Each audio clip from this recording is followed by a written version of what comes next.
Thank you. We'd like to welcome you to this very special event. I have three very short announcements that I think will be of interest to many of you. For those of you who are interested in pursuing the ideas of the Arnold Jacobs approach a little bit more, tomorrow afternoon, Thursday, from 5 to 6, Dr. Sheldon Kirshner, who is a very good friend of Mr. Jacobs and a psychologist and lawyer and horn player from Chicago, will be presenting a discussion on the psychological perspective of the Arnold Jacobs method, and that will be Thursday from 5 to 6 in this building, room 301, and I think that should be fascinating. Mr. Jacobs will be there as well. For those of you who are students or former students of Mr. Jacobs, we are going to, this evening, from 4 to 6, we're going to meet with Arnold Jacobs in the Radio TV building, which is north. It's just north of the IU Auditorium where the gala concerts were held, north of 7th Street. It's just a 5-minute, 6-minute walk. A little hard to find. You may have to ask questions, but we're going to meet in Studio 6 of the Radio TV building. All students and former students of him are invited, and we're going to just have a discussion with Mr. Jacobs. It will be videotaped and should be extremely interesting, and we hope that any of you, all students are invited to attend. I think it'll be very, very exciting. There are just a few people that I haven't been able to contact that I would like to meet me just at the north lobby immediately after this session today at noon. One is Bob Karen, Marvin Perry, Bill Robinson from Waco, Texas, the horn player, Lou Soloff, and Dan Parentoni. If you would meet me just outside the lobby, just outside those doors immediately following Mr. Jacobs' presentation, I would appreciate it. And now I take great pleasure in introducing to you the person who will present the IBC, the International Brass Congress II Award to Arnold Jacobs. The person we chose to make this presentation, it was a very obvious choice for many reasons. A couple of them are the fact that he has shared the stage with Arnold Jacobs for many, many years. Thousands of performances, I'm sure. He's sat immediately in front of Mr. Jacobs and certainly knows the situation from the inside out. He is certainly recognized throughout the world as a teacher, performer, and author without peer. And I would like to now introduce to you Mr. Philip Farkas.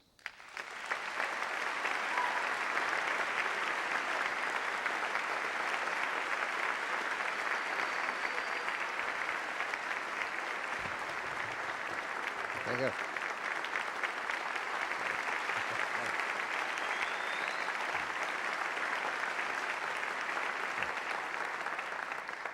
I've been invited to say a few words about my dear friend Arnold Jacobs.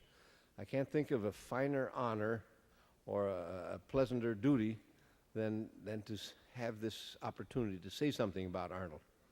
I think in my own case, I consider the number 13 to be my lucky number, because I sat in front of Arnold for 13 years, my last 13 years in the Chicago Symphony. I sat directly in front of Arnold Jacobs, and that is quite a treat. I think we averaged 175 concerts a year, and for 13 years that comes to some 2,200 concerts. That is the greatest music lesson you can have, is to sit in front of Arnold Jacobs for 2,200 concerts. You could not help but hear how an attack is made on a brass instrument sitting that close. What is good phrasing? What is ideal intonation? All these things were demonstrated to us, although I've never really had formal lessons with Arnold. I consider myself a pupil of Arnold's because of having sat so close to him and absorbing these wonderful concepts of his. I did have one short lesson with him. I was having one of my annual slumps, semi-annual slumps. And I went up to Arnold. I said, Arnold, what am I doing wrong? So is everything going badly right now? And he said, well, he said, I've been listening to you for years. He says, there's nothing wrong with you. He says, you're starting to analyze yourself too much. He said, do me a favor. He said, shut your eyes, turn off your brain, and blow the damn thing. And I tried that, and it worked perfectly. That was the answer.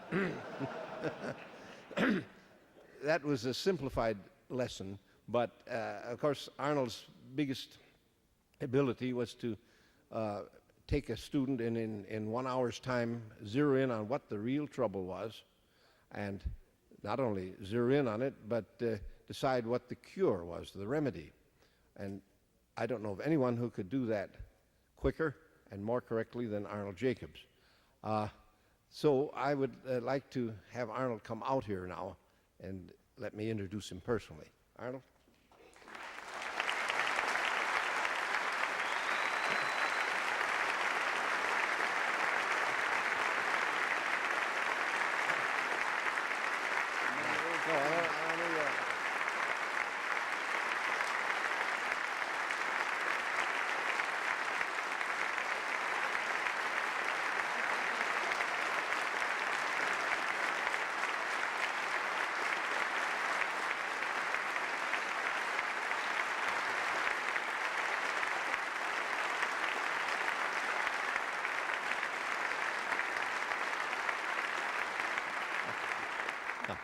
The International Brass Congress wants to honor Arnold with this plaque, and I don't know of anyone in the world who deserves it more, and I'd like to read what it says.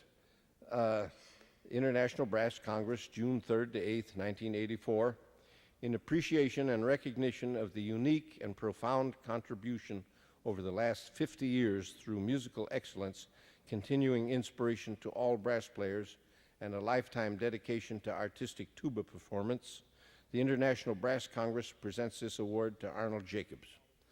I just wish that it were solid gold and twice the size, but this is for you, Arnold.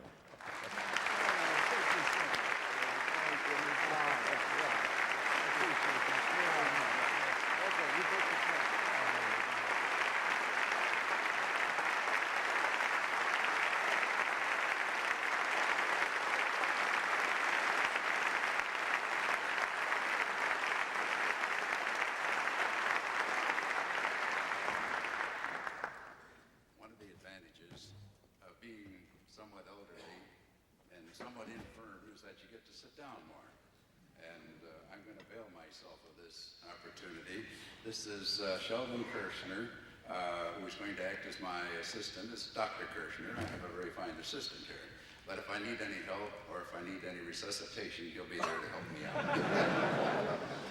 And I want to thank all of you so much, and my good friend Philip and Dee Stewart, who studied with me many years ago, for this honor that you're bestowing on me. I appreciate it so much, and I feel so very, very fortunate in being here to receive this. I have had 2 very serious illnesses, and in the last 3 weeks, I have received nothing but the most excellent news. In other words, I expect to be talking to people for quite some years to come. I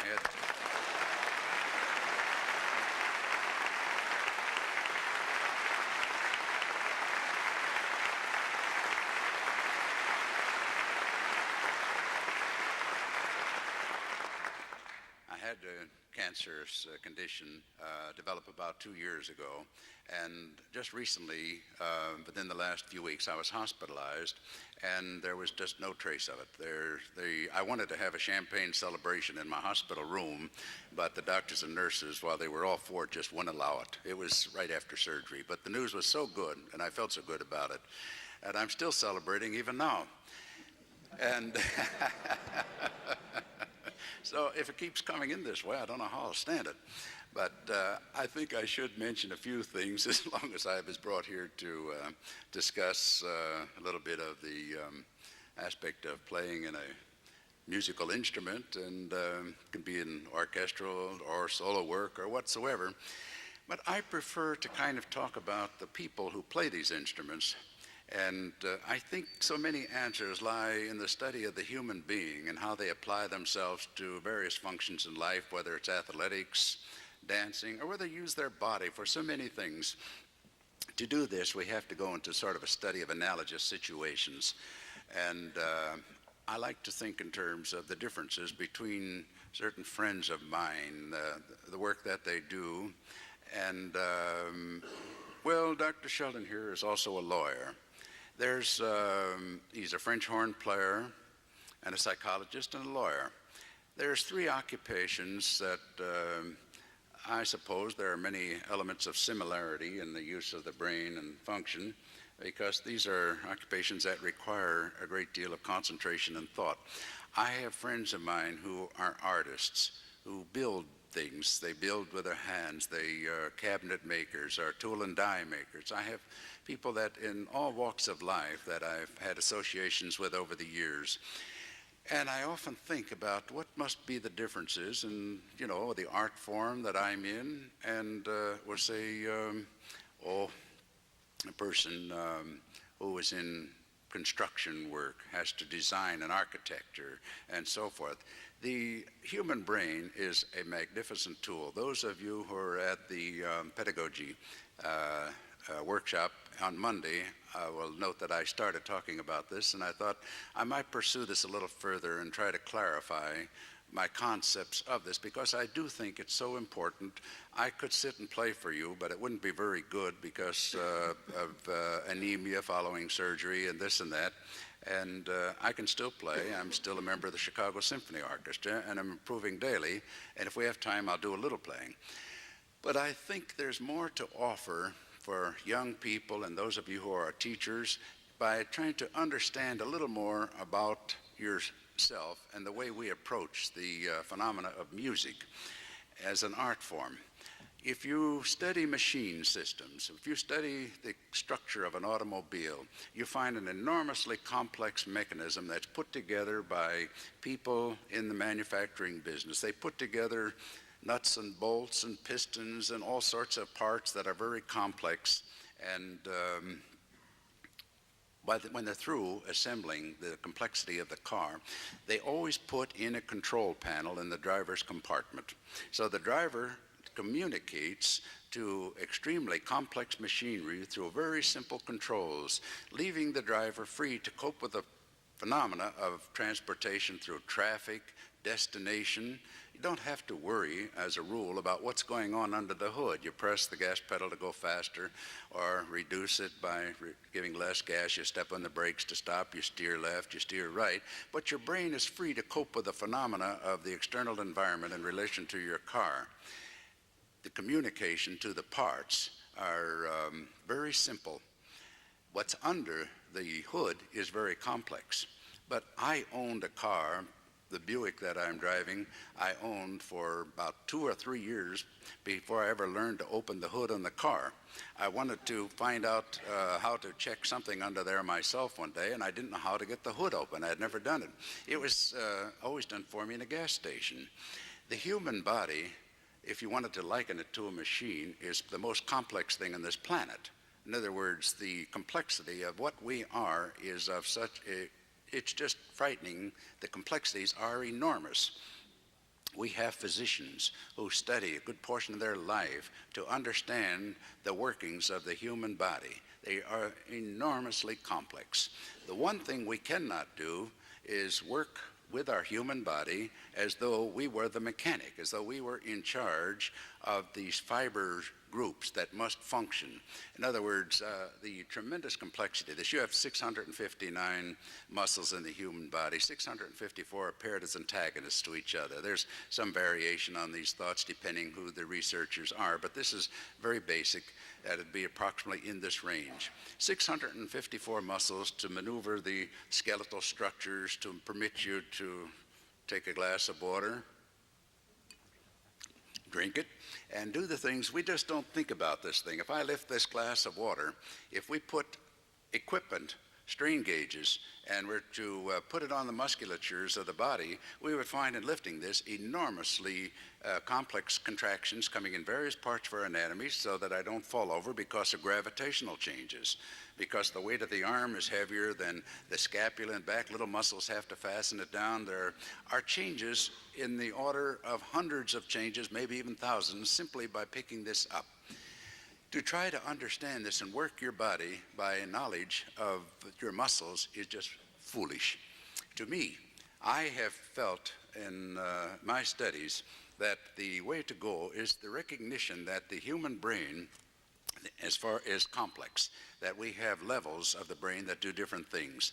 The level of the brain that we do volitional thought with, that we learn or impart knowledge from, this region of the brain has to do primarily with coping with life around us, not life within us. By that, in other words, the details of walking, I think you've all heard about, well, you know, this particular individual can't walk and talk at the same time. If he's talking, he won't have the ability to walk. Well, fortunately, we have levels of the brain that permit you to do all sorts of complex things with your body while you're talking or whatever else you're going to be doing, or playing the tuba or whatsoever. What I want to bring out where it applies to our art form, and I think this is quite important, is that you have to have the thinking part of the brain programmed for the study of music. Now, music is a spelling. In other words, it's ink spots on a page. If you think of the word music and you're going to write it, you're going to use letters and you're going to put it down as ink. Music is sound. It's a phenomenon of sound. In other words, the sensors that are going to hear it have to do with the audio aspects of our art form. We will use vision, so we see who's playing and so forth, and I can almost tell students when I look at them and watch them play who they study with, because the student, without realizing it, is picking up the characteristics of the teacher. I can see this so often when I have students. Well, Vincent Chikowitz was a student of mine many years ago. He teaches trumpet at Northwestern University. I can watch his students, and without asking them who they study with, I'll know very much basically by what they look like, the way they hold their horn, the way they approach the aspect of playing, and of course by what they sound like. Students who study with me, I'm sure, pick up certain characteristics, because the sense of sight is one of our extremely powerful learning tools. We learn so much through vision. We learn so much through sound, through touch, tactile sense. Now, our brains must take care of the internal environment. This is done very much by the study of emotion, by the body needs for hunger, for respiration, for the various definite basic needs of our body. We are involved in that. But we are not involved in how the coordination phenomena of musculature is achieved. The many fiber groups that must contract in order to swing a golf club, how they're coordinated, what fibers are innervated, what ones are not. If we study products rather than methods, it is extremely simple to function. When I pick up this glass, this is a product, I have to bring it to my lips. If I have to search around and find my lips, a neurological examination would probably find there has been a disruption in the brain and possibly in the nerves that must signal the muscles, or in the muscles themselves. But if I can bring it directly to my lips, I have a normalcy starting to be established where I don't have to think of the various muscles involved.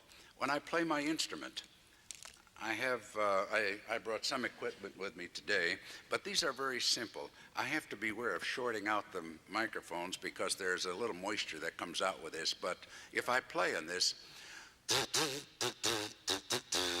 I can make music without my instrument.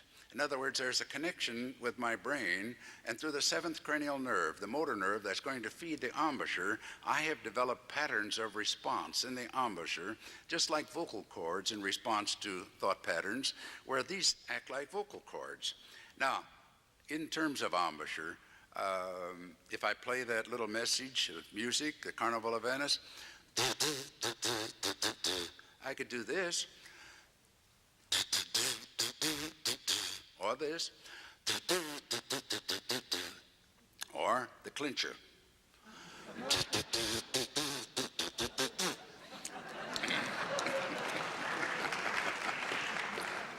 I know that's a foolish looking sight, but I do it for a reason, because I want the attention to go off the embouchure and onto the fact that the lips must vibrate.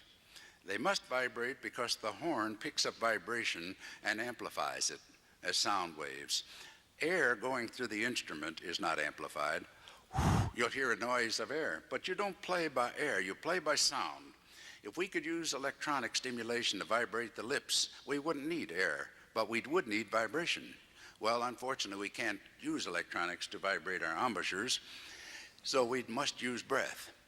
I'm noted as a teacher. I have developed quite a reputation as a specialist in the use of respiratory function and wind instrument playing and singing. I like to put the subject into perspective. It's a very important subject, but it has to do with being a live human being, not just being a musician. See, the body really knows nothing about trumpet playing or tuba playing or French horn playing.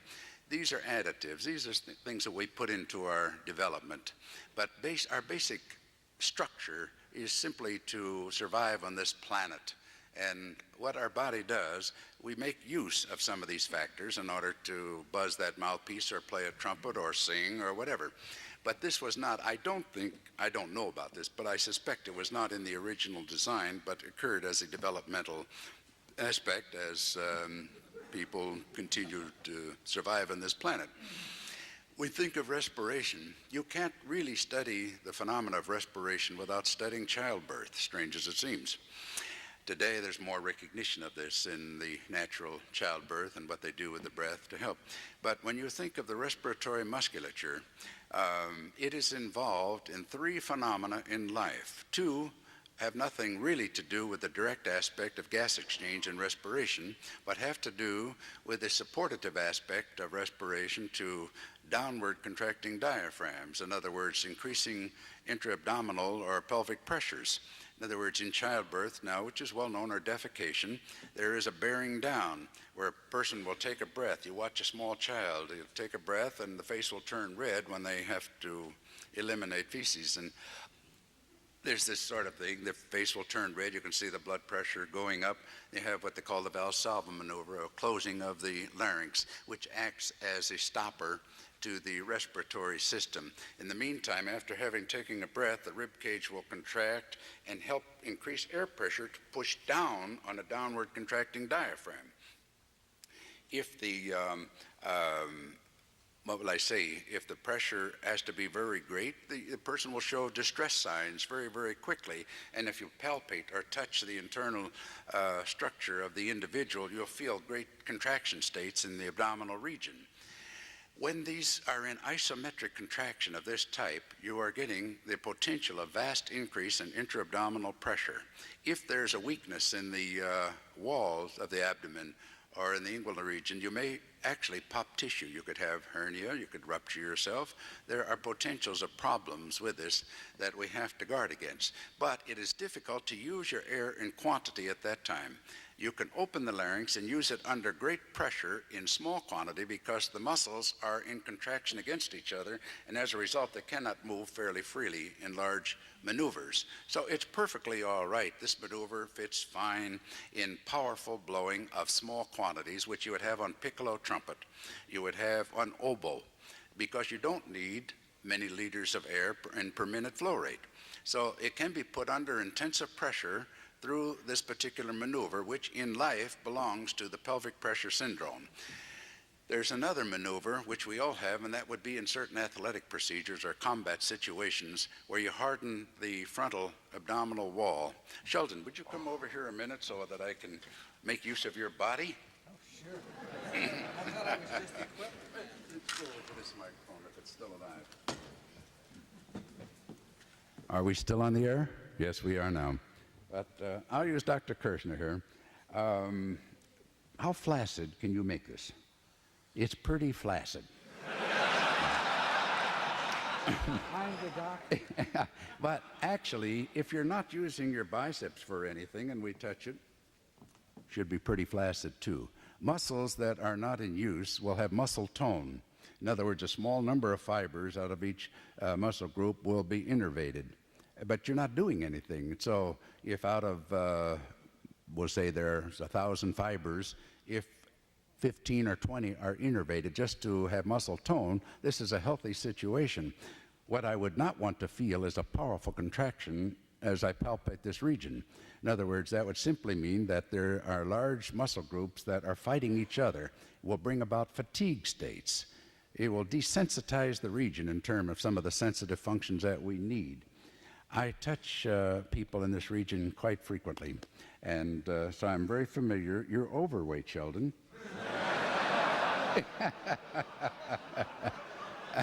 It's a good thing this is all in private. I know, I know. I had a singer from the Metropolitan Opera come to see me last week, and I was working with him, and I had to say the same thing.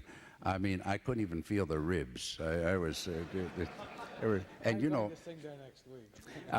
actually, this interferes with our functions. It's not good for health, and really, we can play in spite of this because we have pulmonary reserves and so forth that are sufficient that we can get by without it.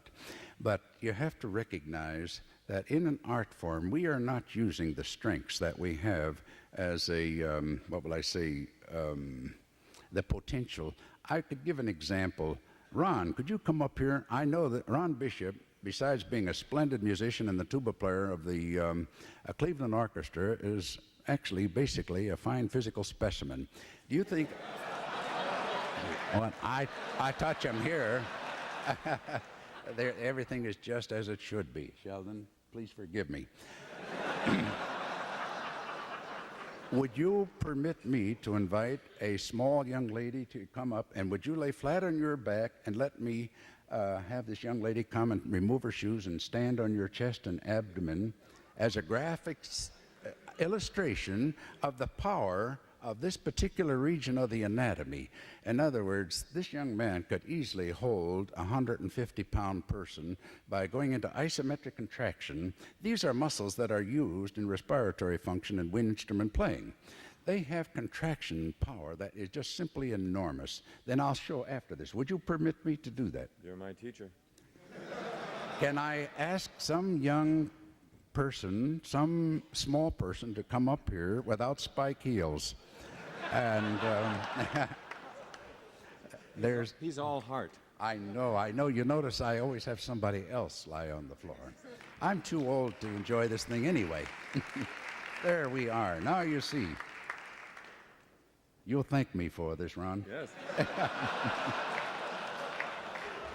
What I want to display, here's this lovely young lady, and she's equipped beautifully. I'm speaking of the shoes, and I want to give this as a rather graphic demonstration. And then, Sheldon, would you take out the sphygmomanometer? Then we're going to see how much power, and this is a powerful man. We're going to see just actually how much breath power he has. Would you mind laying flat on the floor? And could I ask you, now, don't step on his tuba.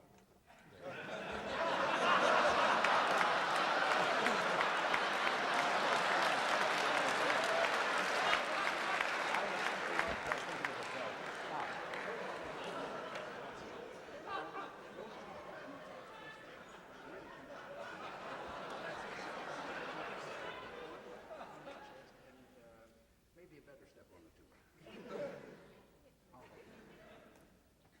Are you comfortable down there? Now, can we get that turkey open? Here, I need... I have a sphygmomanometer here that it's a mercury column that your physician uses when he wants to measure your blood pressure. And I want to see just what power we can generate by what you call a closed circuit static breath pressure test. This is a very good indication of actually what our potentials are. And this, we need a knife blade. Do you have a knife blade? Yes. Good. You keep talking, I'll see if I can. Yeah, we have to hold this button down. Nothing ever works when you want it, you know. That's why the human body, you have excellent controls. Everything always works unless you spoil it and get in the way. But things we make don't always work. Now, I failed to bring some of my equipment with me. Would you mind taking this tube, and we're going to see how much power you can generate blowing as hard as you can. Now, he went up to 100 millimeters of mercury. That's approximately 2 pounds. I'm short a little mercury in here, so we're going to give him a bonus and put it as 120 millimeters of mercury because I'm a little short on mercury. So in other words, this would be, well, we'll call it 2 1/3 pounds of static breath pressure test. The maximum is usually around 3 pounds. This is for powerful young men. Now, in playing tuba, when thinking in terms of pounds and ounces rather than millimeters of mercury or other aspects.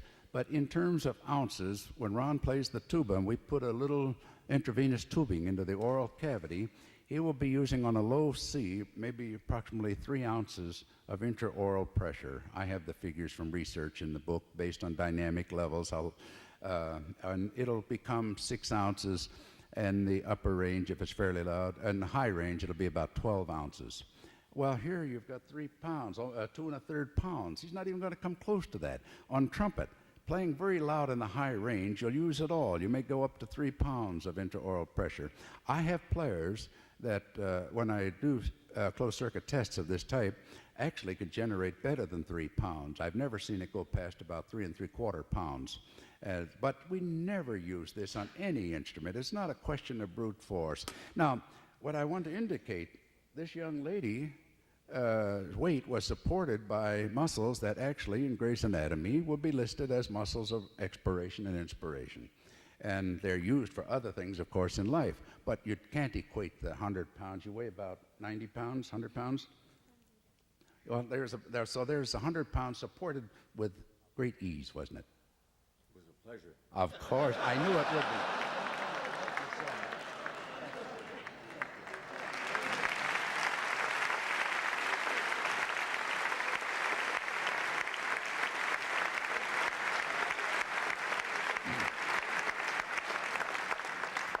You know, as I say, the study of analogous situations is the way you communicate. Subjects of this type, when you use verbalizations, you're just talking about the problems. The impact is not there. The understanding, it really is not there. And we have to somehow bring this state of awareness in what the complexity of what we are and the potentials in life rather than in music. Now, in music, it is, what will I say, there's a conditioning that the young player must go through right from his very first lesson. We have to have scales. We have to have interval studies. We have to have studies of the music of the day. We take a young mind, and then the ability of that mind to be stimulated into music, because this is what you do with a young player that wants to play. I can give you some illustrations, and this has to do with the Suzuki method, and I think I can best express it by talking a little about myself. I was born in Philadelphia a long time ago. I'll be 69 on June the 11th, so that's many years ago. Anyway, I was born into a musical family. But in those days, we didn't have radio when the radio was just coming in, and they used to use copper wire wrapped around an oatmeal box. And they would have little crystal and earphones, and if you were lucky enough, there was a radio station somewhere close by, you would hear something.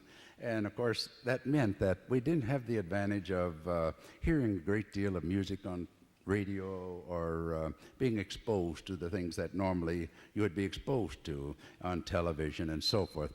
We had to make, what will I say, our own entertainment at home. My mother was a professional pianist, very fine one. And when I was about 6 months old, we left Philadelphia and moved to California, to Long Beach, California. And I grew up in California. And in the years when I first became interested in music, we lived in a little town called Willowbrook on the edge of the California desert. Well, you know, there are no street lights. It's a town of 400 or 500, and it was great. But my mother, being a professional pianist, used to play hours and hours a day. And for entertainment, we would sing.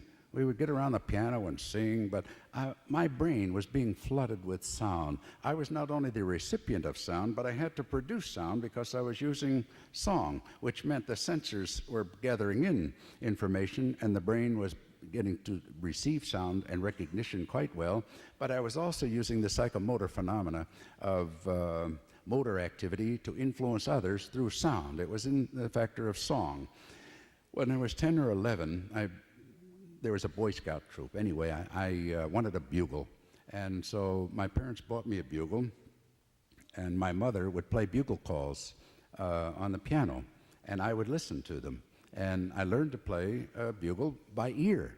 I think you can readily find the Suzuki aspect. Here, a young child is learning by ear. learning to produce sounds, first hearing, then producing it. So the phenomena of imitation is one of our very, very powerful learning tools. Right, Dr. Sheldon? Right. It is one of our very, very powerful tools for learning. The sense of sight is extremely powerful. Imitation of sound and sight, both two senses reinforcing each other, is one of the ways to go. But in my own development, I worked with my mother. I remember becoming a scout. They put me in uniform before I was old enough to be a scout, but they needed a bugler. So I was a success on the bugle. I remember going down these dark streets at night playing my bugle, much to the horror of the neighbors, and making a real pest out of myself. But I won a silver-plated bugle when I was quite young in scout competition. Then I asked my father, can I have a trumpet? So he brought me a trumpet, but no instruction book, just a trumpet. So I didn't even have anything to look at. My mother, again, being bugle, naturally, I was able to play the 7 bugles of the trumpet, 7 positions of the valves, and she would play, and I would figure out fingerings and write them down because we didn't have the instruction book. I often think of that in my career after that, that really was quite a good thing to do, because again, if you think of the human brain, it was developing in terms of functional ability, both in the receiving of sound, and what is very important is not just to listen to music, but to turn around and influence the external environment by producing music. It's quite different what you get through sensors and what you impart through motor systems. So the encouragement of the child, like in the Suzuki method and so forth, the constant repetition, which is a conditioning factor for the brain in the learning process, and the ability of muscles to respond to these thoughts being put out in a beautiful way. This happens so much. I have students that come to me, and one of the first things I ask them to do is play something by memory. If they can't think of any, I say, I don't care what it is. It could be My Country, 'Tis of Thee, or the Star-Spangled Banner, or it could be some rock or some Dixieland. I don't care what it is. I want them playing something they conceive and teach me. And in other words, psychomotor. You influence the external environment through motor systems. Our excellence in learning is through sensors, but how excellent are we at imparting knowledge? This has to be done. You influence the external environment no matter what you do through motor systems. If I move this microphone, I'm doing it through motor systems. When I talk to you, I'm using motor systems. When you talk to me and I'm listening, you're listening to me, you're using sensors. So we have to make very, very sure, those of us that teach and those of us that are going to be in the art form of music, that you don't get so involved in music with the spelling, M-U-S-I-C, and that you don't get so involved in talking about music. You have to get involved in playing music. When you put up a sheet of music, you learn what's on the page. But just like an actor on the stage, you very quickly reverse this as to what it will sound like for anybody that's listening to the music. As soon as you start interpreting, there is a change immediately from the act of learning. I remember if you read a phrase of some kind, whatever it would be, in other words, a story. Once upon a time, a long time ago, in a far-off land, there lived a little boy. Well, you stand on the stage. Once upon a time, a long time ago, in a far-off land, there lived a little boy. It's far different when you impart knowledge to somebody else than when you're learning it for yourself. Or those of you that teach, those of you that play, should always have somebody in your imagination that you're playing for. I watch people in my studio, and they're learning something. They're looking and they're reading it just like they would a textbook. In other words, they're very strong act of learning, and human beings are wonderful in the act of learning. In other words, our superiority in the learning sense, when you take a young child born in this world, and it's well known the tremendous power of learning the youngster has, acquiring information that comes through sensors to the brain, learning, learning, learning. How excellent are they at influencing the external environment by imparting information? This is what we have to realize with ourselves, that there has to be a deliberate effort on all of our parts to begin to communicate to others with our music, to become a storyteller of sound and phrase, emotion, and all the phenomena that we use in our art form. Now, we can't take this for granted. Admittedly, there will be students that come to me that have this and have it in copious quantities. We don't have to worry much about it. Then there comes another boy who may be an A student in physics, but he doesn't tell a story when he plays. He's thinking of the phenomena of measurement. That doesn't mean that he's without talent. It simply means that this young man then has to be made to realize that there are emotions to music and that the tools of it will be emotion in the brain. We have to deal with specific phenomena of patterns of response in tissue. Now, these have become conditioned reflexes. That means we must provide stimulus. There is no such thing as a response without a stimuli. So the problems that we have actually go further and further into the brain. If we want a fine embouchure, we have to develop it by playing music. We have to do it by what we do with music. Now, in the development of tissue, we have what you call hypertrophy of fibers, where they enlarge and strengthen. Well, this comes in the act of playing. It does not come by instructions on how to use your lip. In the elementary stages, the lip has not gone through hypertrophy. These fibers are not going to be able to have much range. They won't have much ability of change. All things will be crude. In the study of physical skills, you find always that you start out with crudeness and develop skills. That's with any muscle group, whether it's golf or whether it's playing a tuba. So we have to make sure that a student is allowed to develop. And you do this by encouraging excellence in the conceptual thought and permitting mistakes. No big deal if somebody makes a mistake, so they make a mistake. But what were the thoughts when they were making the mistake? So I really encourage a tremendous effort for the art form. Then I want the disciplines of practice. I believe in that thoroughly because of the conditioning factors involved. To me, a scale is like a prize fighter punching a bag and jumping a rope. But I want that scale to be more than punching a bag or jumping a rope. I want it to be a cadenza from Mozart, or I want it to be a part of a good jazz figure. In other words, we put it right back into the art form of music. So what I'm doing is working with a human being who plays a musical instrument. A piece of brass in a hand, that brass has no brains. So we cannot, what will I say, limit ourselves to the potential of the brass and say, well, I'm learning to play a trumpet, or I'm learning to play a horn or a tuba.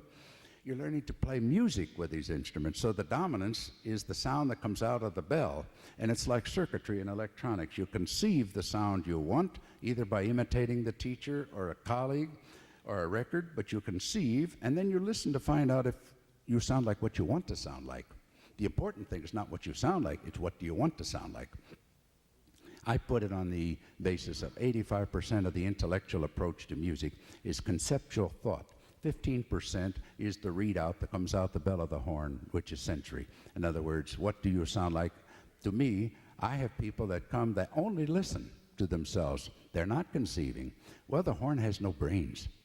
In other words, it can't really give you anything. You have to give it to the horn. As I mentioned the other day, there are three basics to tone production, no matter how you do it. There has to be a motor function, there has to be a source of vibration, and there has to be resonance. These three functions, if you think about it, go through sound phenomena, no matter what it is or where it is. When they send out a piano from the factory, for those that were not at the pedagogy class the other day, the piano is sent to the home with pitch vibration and resonance built in by the factory. You provide the motor function by what you do with your hands. In other words, it's very demanding. Piano is an extremely difficult instrument to play and play well, and there must be great artists to do a fine job. But the factory does send the instrument out with pitch vibration, resonance built in. It has a soundboard, which we call forced resonance. It's one soundboard that resonates all frequencies. The entire 88 keys are resonated by a single soundboard. The trumpet player has an instrument where there is a strong element of sympathetic vibration involved. Only certain partials will respond to vibration. Others will not. You'd have to try to force them through, but you can't do it.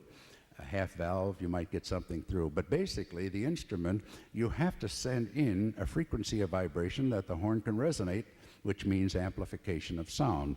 I did some research with my tuba, and when I would put in a sound, in other words, a sound wave of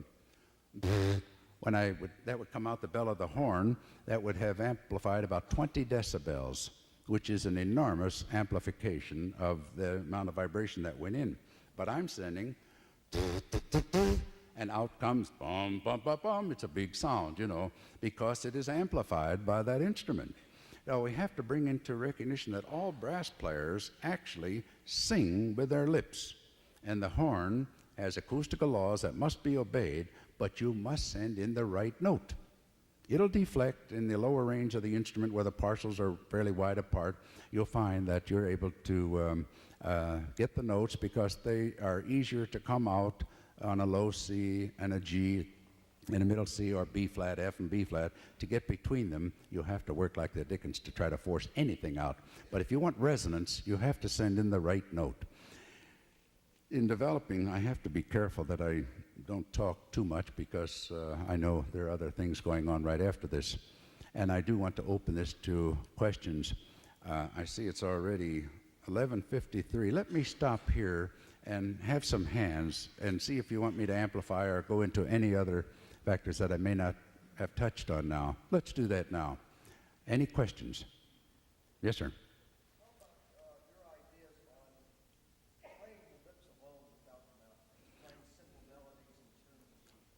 There are benefits from this, but I don't like it too much. There's a strange thing about the mouth musculature. In fact, all of the facial musculature, most of the muscles of the body are bundled into groups and bound by connective tissue called fascia. The facial musculature does not have that. What gives the face its tremendous motility of expression is the phenomena of free muscles that are not bound by connective tissue. And in the lip musculature, one of the things I did, the demonstration, I played across the entire mouth. And if you'll remember, those of you who are up in years, Vic Hyde, the trumpet player, used to come out with 3 trumpets. The signal from the brain goes across the entire mouth. Now, the way the lip is structured, the mouthpiece is needed, actually, the rim is needed to isolate the region of function. It's very hard to control, in a sense, that without some isolation. Where the muscles interdigitate at the corner of the mouth, you will find the first phase of isolation. The second would be where the mouthpiece is. And we can do it the other way. There are benefits to that, but there are even more benefits if you do it with a mouthpiece. Now, the mouthpiece work I consider very important when you have remedial cases that you're working with, or if a student wants to check himself out. Playing on the mouthpiece removes the acoustical device. When you want to have change or you want to test yourself, what is the brain doing? It is wonderful to sing a part and play it on the mouthpiece. By removing the horn, you have removed one of the powerful forms of stimulus that develops over the years. A person picks up the horn, puts his hand in position, notes pop into the head. There's all sorts of stimuli involved with the instrument. If there's something wrong and we want to introduce change, I immediately remove the trumpet but have him play on the mouthpiece so that he is forced into recall and mentalization. Now, to remove the instrument and do that, it forces you into the recall, and we can immediately concentrate more on the musical factor because there still has all of the tissues that are involved in playing the instrument are involved in playing the mouthpiece. Every one except the right hand or left hand, depending on the instrument. But the making of music is still involved in brain and reflex response, conditioned response in the embouchure to thought. If you just think of vocal cord activity, you'll find that the lips actually become the vocal cords of the brass instrument. This can be documented and learned. There are complicating thoughts, but this is the basic aspect of playing a brass instrument. You're very close to singing because the factory sent out a brass instrument that has only the ability to resonate according to its acoustical laws. It does not have the ability to provide you the pitch and just blow in, like in some of the woodwinds. I understand that you vibrate the reed and then the instrument will provide the pitch. So the brass instrument is very close to singing, and I think the brass player should consider himself mentally very close to the act of singing. Not in a technical sense of physical application, but in the musical sense of vocal cord activity in the embouchure, expressing your thoughts with it. There's great benefit to making music with the lips, but I would strongly suggest the use of a rim of the mouthpiece. I came upon this when I was young. The first girl I ever kissed gave me a disease, and That's a terrible thing. I was only 11, I think, something like that, and we were playing Spin the Bottle. And I kissed this girl in playing Spin the Bottle, and she had scarlet fever. And I came down with scarlet fever, and I developed a complication, which was nephritis, a very dangerous ailment. And I spent a long time in the hospital. This is before antibiotics, you know, way back.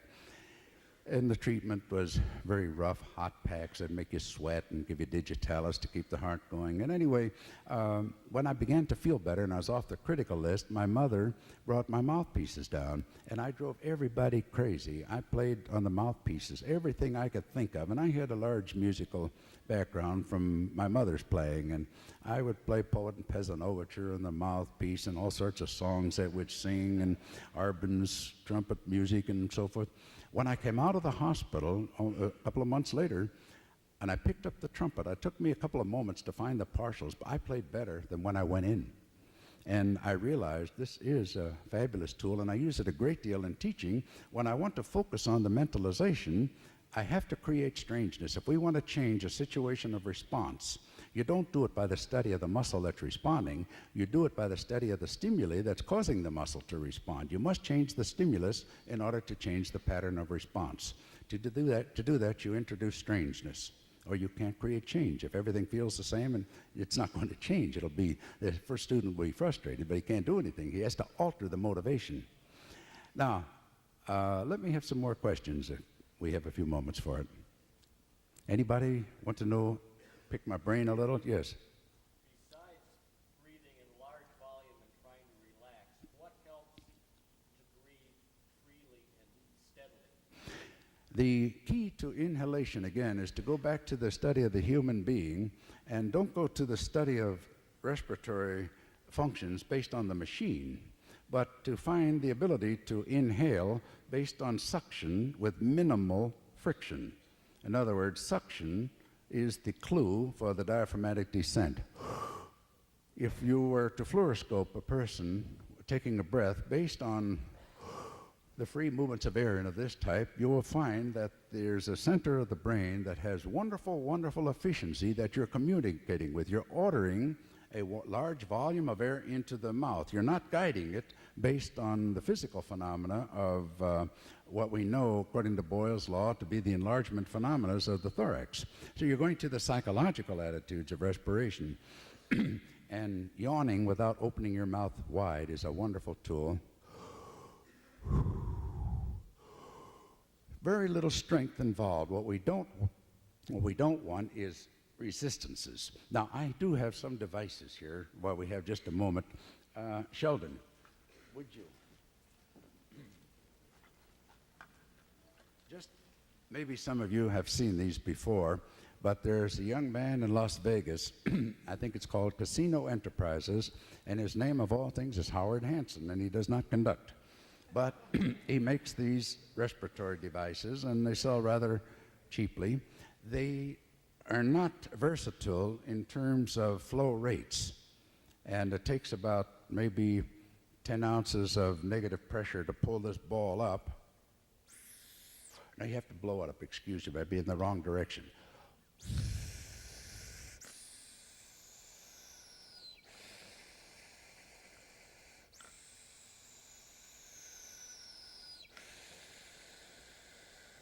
You do this actually and hold the ball in place as long as you can, and ensuring then frog and tip relationships in the use of the breath. Because we must introduce quantity to respiration. You may have a long bow, and you should be able to move from frog to tip. Now, most of the music is not made from frog to tip. It's somewhere in between.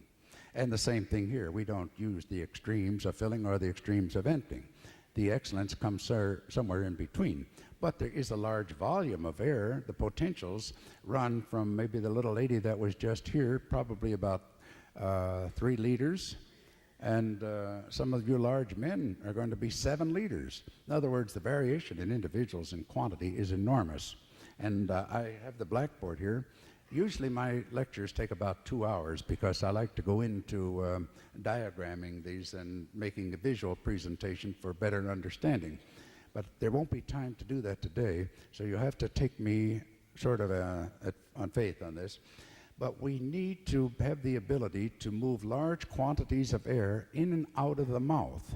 If it goes in and out of the mouth, there is no way to have a large quantity of air go in the mouth without it going to the right places. It will automatically be there because you can't take a large quantity without the proper inflation of the lungs. And the same thing in moving it out. I want the psychology of respiration not to be the physical apparatus, but how much air do you take in and how much air do you blow out. I found that you must always tell the truth to the body. Sheldon, please. I want you to, would you mind doing that? I hope I'm not infected or anything, but after the hospitalization, I must be sterile in every way. Try it. Take a chance. Blow it up, expose the ball. Or get your hands out of the way. Now you have to blow. Now keep the ball up. Now pull her way up and hold it as long. You'll see a general expansion, a thoracic expansion, enlargement and reductions. He's doing it in response to this ball. And continue until you can't take any more. That's it. And there'll be gross change and so forth. I prefer not to put restrictions. Don't move the shoulder, don't do this. I prefer to get comfortably large quantities of air. In the study of physical skills, you don't worry so much about what's wrong as to what has to be right. Now, frequently, things will start somewhat wrong. If I push, you'll fall over. Hyperventilation starts in about after 3 complete gas exchanges done fairly rapidly. He's not quite to that there. This doesn't do it rapidly enough. Now, would you get me that little box that's in there?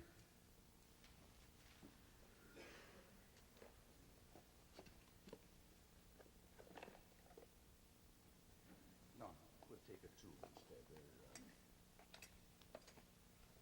It's the wrong box. Well, that's all right. We'll use this then.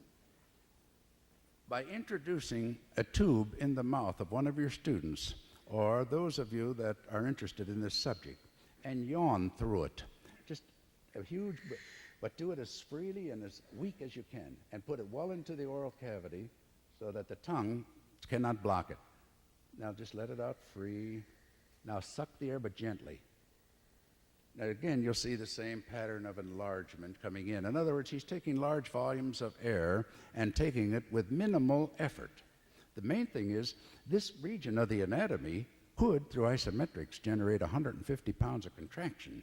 We're looking for free movements similar to the bow, not forced based on contractions that don't fit the power requirement of the instrument. So we have to bring this down to a minimal state, what in physiology is called the use of minimal motors. Easier and easier to accomplish whatever you're trying to accomplish. That's why an athlete does everything so freely. We do the same thing in music. Don't keep it up, Sheldon. There are other devices.